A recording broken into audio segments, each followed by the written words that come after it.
In 2019, former US President Donald Trump made headlines by proposing that the United States buy Greenland from Denmark. While the idea seemed bizarre to many, it wasn't the first time America had shown interest in acquiring the world's largest island. But what if the deal actually happened? How much would it cost? And what would be the consequences for the US, Denmark, and Greenland itself? Would Greenland benefit from American investment, or would its unique culture and autonomy be threatened? And what impact would this have on global geopolitics, especially in the face of growing competition between the US, China, and Russia? The United States has a long history of trying to buy Greenland. In 1867, Secretary of State William H. Seward, who had just overseen the purchase of Alaska from Russia, expressed interest in acquiring Greenland and Iceland. That attempt failed. Then in 1946, after World War II, the US officially offered Denmark $100 million in gold to buy Greenland. The reasoning was clear. Greenland's strategic location made it crucial for military defense during the Cold War. However, Denmark rejected the offer, choosing to maintain sovereignty over the territory. Despite this, the US has maintained a military presence in Greenland for decades. In 1951, Denmark and the US signed an agreement allowing the American military to use Thule Air Base, which remains operational today. This base played a key role during the Cold War and still supports US military and radar operations. Greenland remained under Danish rule, but in 1979 Denmark granted it home rule, followed by further autonomy in 2009. Today, Greenland governs most of its internal affairs, but Denmark still controls its foreign policy and defense.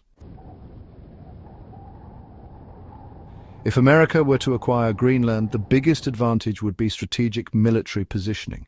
Located between North America and Europe, Greenland provides a crucial link for surveillance and defense operations, especially in the Arctic, where tensions with Russia and China are growing. With increasing global interest in the Arctic, having full control over Greenland would be a major geopolitical win for the US beyond military strategy. Greenland is rich in natural resources. The island has vast deposits of rare earth minerals, uranium, zinc, and iron ore. With global demand for rare earth elements increasing, especially for electronics and military equipment, Greenland could become a valuable asset for US industries. In fact, China currently dominates rare earth production, so securing an alternative source could be a strategic priority for the US. Additionally, as climate change causes Arctic ice to melt, new shipping routes are emerging, making Greenland even more valuable for global trade. Another major factor is scientific research. Greenland is an essential location for studying climate change, glacial movements, and Arctic ecosystems. If the US controlled Greenland, it could expand research efforts and gain direct access to critical environmental data. Beyond its strategic and resource value, Greenland presents a significant economic opportunity. The US could invest heavily in infrastructure, tourism, and local industries to transform Greenland into a thriving economic hub.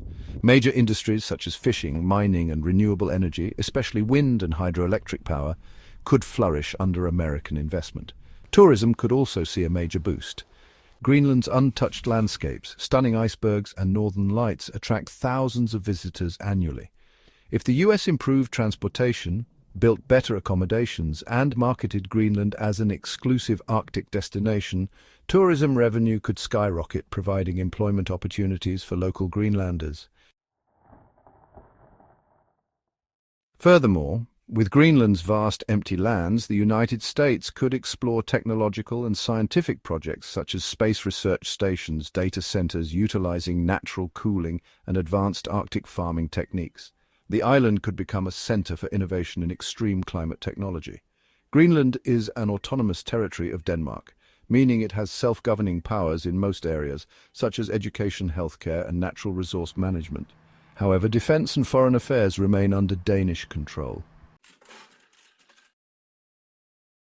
Acquiring Greenland would not be as simple as writing a check. The United States Constitution does not explicitly outline a process for purchasing territory from another nation. Any such deal would require approval from Congress, along with diplomatic negotiations with Denmark and Greenland's local government. Greenland's population of around 56,000 people would also need to agree to the transition. Given their strong cultural ties to Denmark and increasing independence, many Greenlanders might oppose becoming part of the United States. The United Nations could also weigh in on the legality of such a purchase, potentially complicating the process. If Greenland were to vote for independence instead of joining the United States, Denmark might grant it sovereignty rather than selling it. Another key question is whether Greenlanders would become United States citizens or retain a separate nationality. If Greenland became a United States state, its residents would automatically become American citizens. However, if it remained a territory, they might have limited rights similar to residents of American Samoa. Moscow and Beijing would likely see an American purchase of Greenland as a direct geopolitical challenge.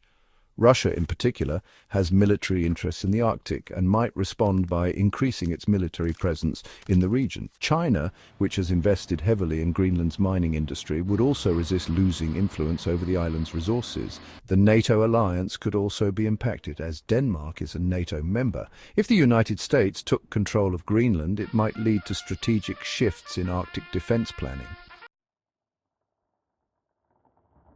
While the idea of America buying Greenland might sound far-fetched, history has shown that land deals between countries are not impossible.